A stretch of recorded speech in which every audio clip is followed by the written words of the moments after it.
I think there's a lot of super mediocrity in the NFL, a lot of not good athletes, a lot of people dropping passes on a consistent basis. I have better hands than them, I'm faster than them, I'm stronger than them, I work harder than them. That's Jake Paul, a man whose most recent job qualification was getting his jaw broken by Anthony Joshua in December, looking at the entire National Football League and calling it mediocre.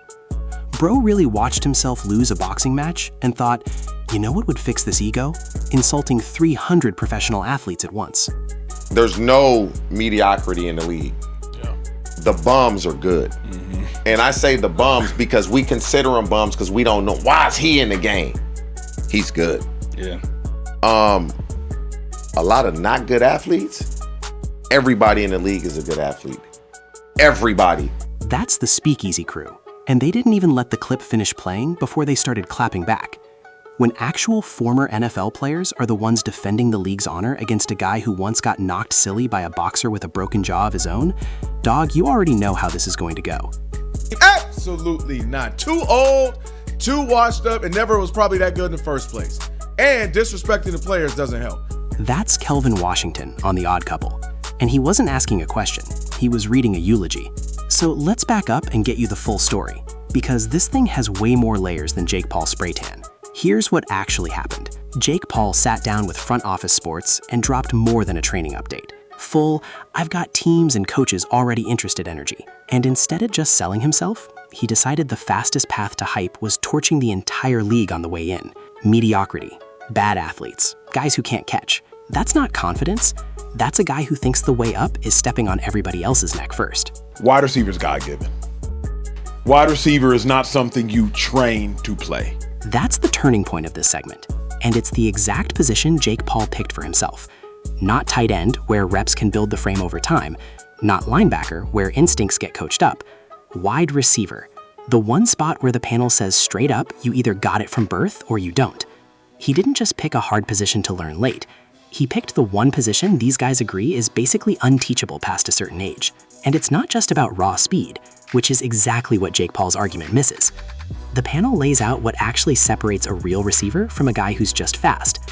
Loose hips, tracking the ball over your shoulder at full speed, decelerating on a dime so a defender can't read your next move.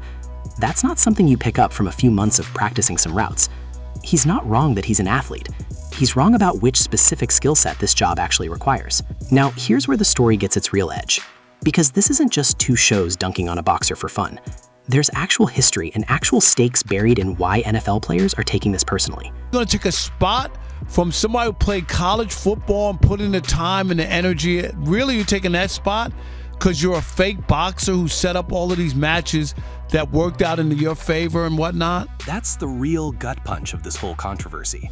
It's not just about whether Jake Paul could physically survive a few reps against an NFL secondary. It's that every single roster spot in this league represents somebody who ground through Pop Warner, high school two-a-days, a college career, and a draft process just to get a shot. Jake Paul is talking about walking straight past all of that on hype alone, the same way he's built his entire boxing career by hand-picking opponents on the back end of their careers or completely outside their sport. That's the pattern people are actually mad about here, not just the trash talk. And this isn't even a new genre of takes. The Odd Couple brought up LeBron and Bronny, and it's a fair comp. When LeBron floated that his own son was better than half the league, even he deleted the post once the backlash hit, and that's a first ballot Hall of Famer. Jake Paul's making a bigger claim about an entire professional league with none of that pedigree. Then there's Tim Tebow, a Heisman winner, an actual college football star, who still got run out of the league trying to convert to tight end. If Tebow couldn't stick at a position switch, the bar for a boxer with no verified high school stats trying wide receiver is somewhere in orbit. It's not as easy as he thinks. I really want to see him do it, though. And that's actually the most balanced take in either segment. Nobody on either show is saying Jake Paul is completely without physical gifts. They're saying the gap between athletic enough to box for a living and athletic enough to survive an NFL secondary is way bigger than he seems to understand. There's a version of this where a semi-pro league or some independent circuit could actually work for him. The Speakeasy crew even got into it about whether he could hang in something like the UFL, and even that got a hard no from guys who actually covered that league, pointing out those rosters are still stacked with dudes who played real snaps at real Power 5 programs. The NFL, at the level these panels are talking about, is a different universe entirely. So here's why this actually matters beyond a viral soundbite. Every time Jake Paul does this, and let's be real, he's done a version of this before, floating a Stanford walk-on plan a few months back, it works. It gets picked up, argued about, clipped, and reposted across every sports show in the country for free. That's the actual business model here, dog, not the football. Listen, the man is a master troller. He and his brother are big-time trollers, Rob. That's the uncomfortable truth sitting underneath all of this. Whether or not a single NFL team ever actually calls him back, Jake Paul already won the news cycle the second these two shows started arguing about him. That's the entire game plan. Say something outrageous enough about a legitimate sport, let actual professional athletes get mad on camera about it, and ride the free promotions straight into whatever he's actually selling next. If he says it, I had to put a little bit of, all right, there might be some truth to this, not in taking an NFL spot. I don't believe that. That's the ripple effect right there. Even the guy calling this whole thing ridiculous is admitting he can't fully write it off anymore, because Jake Paul's track record of turning "that's insane" into an actual paid event is undefeated so far. Maybe it's a Hard Knocks cameo. Maybe it's one publicity stunt OTA rep with a team that needs headlines more than it needs a fourth receiver. Either way, somebody's gonna hand him a helmet for a day and the clip's gonna run for years. So where does this actually land? Jake Paul isn't walking onto an NFL roster, and everybody in both segments knows it, probably including Jake Paul. But he doesn't need a roster spot to win here.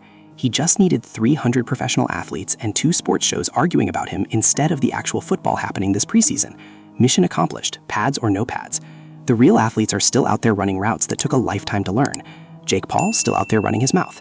And somehow, that might be the better conditioned muscle of the two.